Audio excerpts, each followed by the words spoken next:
2 years ago, we were freaking out about AI taking our jobs. Today, it feels even bigger, am I right?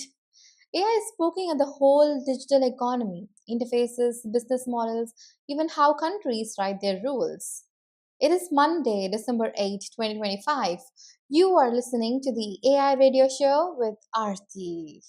You're tuned into the future, feel that flow. Welcome to the AI radio show. Arthy's in the house, let the circuits ignite. Bringing brain power, fire and insight.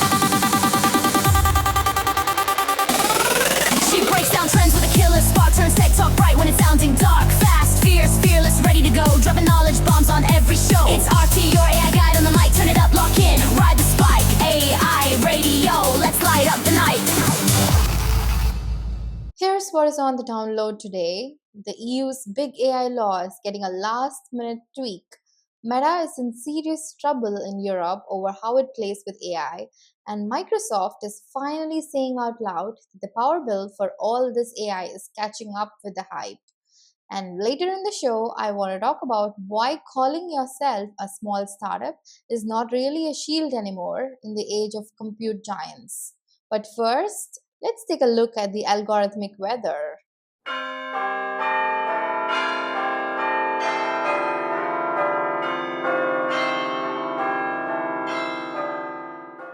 Alright, three stories you actually need in your head this week. Story number one, we have the regulatory reset in Europe. So the EU is quietly rewriting parts of its shiny new AI rulebook. Remember the AI Act that sounded super strict? Now regulators are taking about delaying full enforcement of the high risk rules to 2027. What does that mean in normal language? If you are running or planning an AI system in finance, healthcare, hiring, law enforcement, all those sensitive zones, your compliance pressure is pushed out a little bit. Not cancelled, but just delayed. This is the classic tug of war, safety and regulation on one side, speed and innovation on the other. On story number two, we have Meta that's been put under the microscope where it has antitrust meets AI. That warm, fuzzy dream of AI assistants everywhere just hit a speed bump. The European Commission has opened a formal antitrust investigation into Meta. The core question is this: when Meta puts AI inside WhatsApp and other apps, is it quietly blocking other chatbots and AI tools from competing? If regulators decide Meta went too far, this will not just hit Meta, it could set the rules for how every big AI platform is allowed to behave. Licensing, data access, what users can choose, all of that could change. On story number three, we have the hidden cost of the AI boom, where energy, power, and limits are being scrutinized. AI is not just fancy code anymore, it is an infrastructure, I don't know, nightmare. Microsoft's leadership has basically admitted that building out AI data centers is starting to stress power grids. At the same time, companies in Europe and the US are racing to build AI friendly data centers. That means pressure on chips, on building materials, and on energy. Here is a translation for founders. Not every startup can scale if scale means power hungry gigawatt level infrastructure. There is a ceiling, and it is not just technical, it is physical.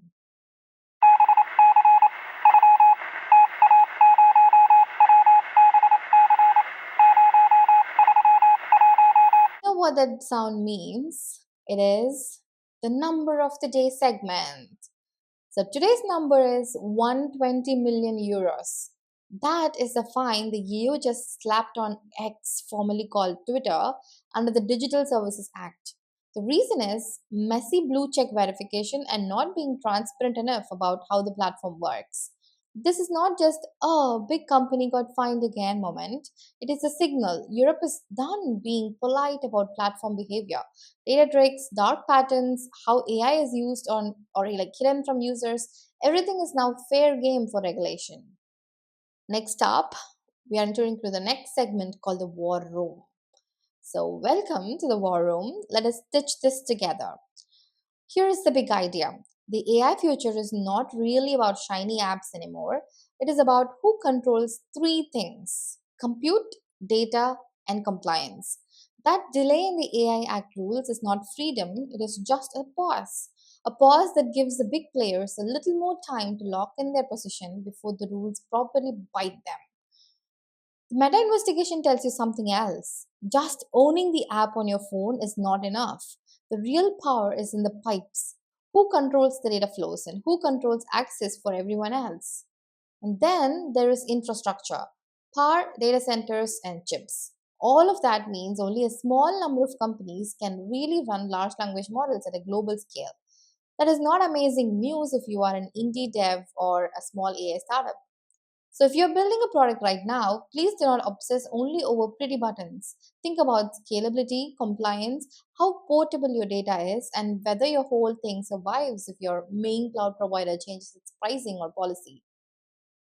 Let's ask Gemma. Gemma, scan the global startup forums for me.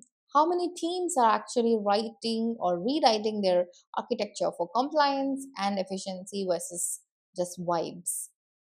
Search traffic for AI compliance architecture and cloud native LLM deployment is up sharply this quarter. Startups are shifting from flashy UI first builds. They're designing around data and infrastructure instead of just screen design. That is not hype. That is a survival strategy. All right, take a deep breath. Now we've entered the synth break zone. We've looked at a lot of stories, a lot of serious ones, a lot of fines, AI acts, and so on. It's time to relax. At the end of the day, it's Monday, and we all know Monday has its own set of colors called the blues. So let's listen to a track that I generated this morning using Suno. It's called the Digital Dust Storm. Picture gears grinding, generators humming. Basically, the soundtrack of all those data centers the world is suddenly trying to build. Let's embrace that.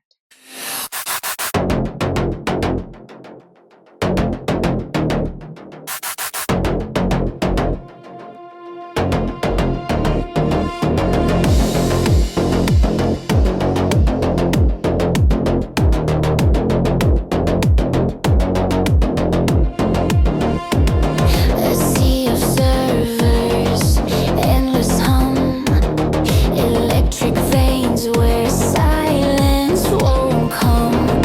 Gears grinding, metal bites its tongue.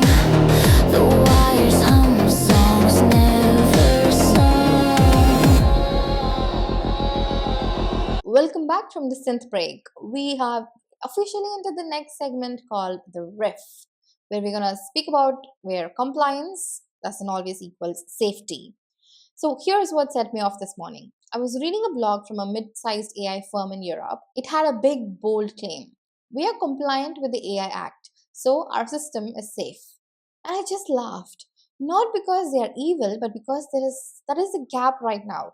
Compliance is not the same thing as safety or ethics. I mean, stay with me, I'm going to explain it. Compliance is usually the minimum legal checkbox, the please do not sue us level. Think about what is happening at scale. The data center limits, power, cooling, and chip supply. Your AI service might be perfect on paper, but if your provider cannot afford the power spikes, you are down.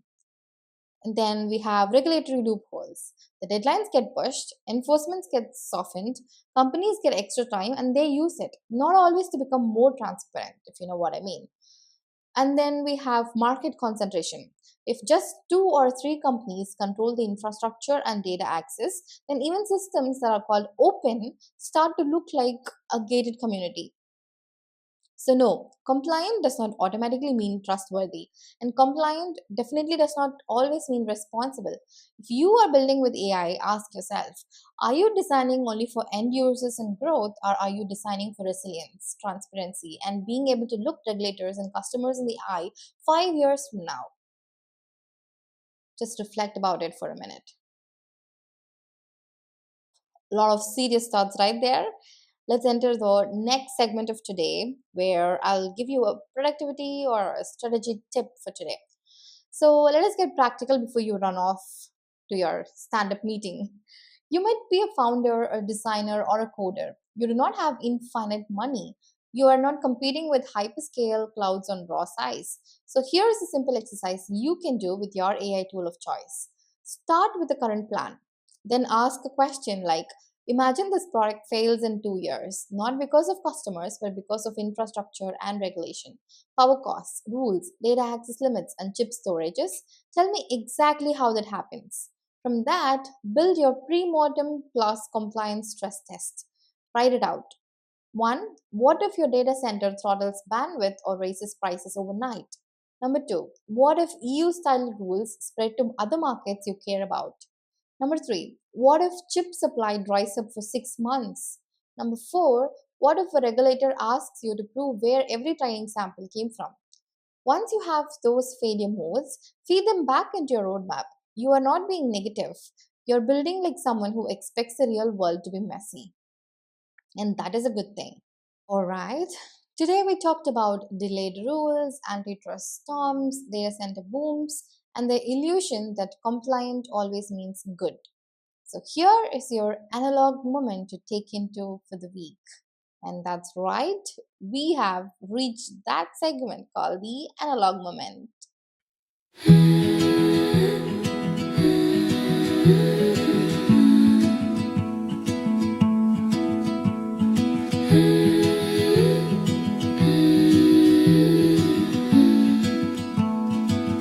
This is your analog moment, where the world slows down and you own it.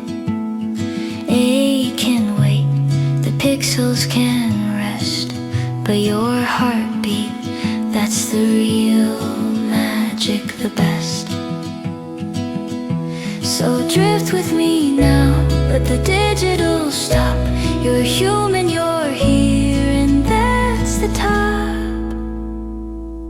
This is your analog moment. When you move through your apps and feeds today, do not just tap on things. Pause once in a while and ask, who built this?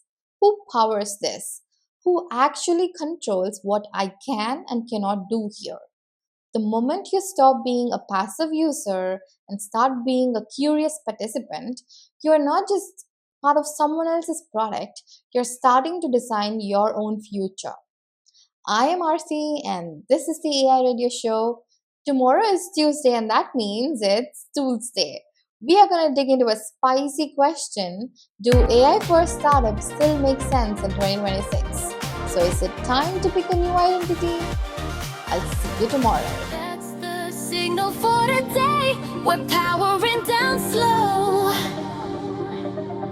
You've been tuned to the AI radio show. Audio on the mic, keeping future in sight, turning every idea into pure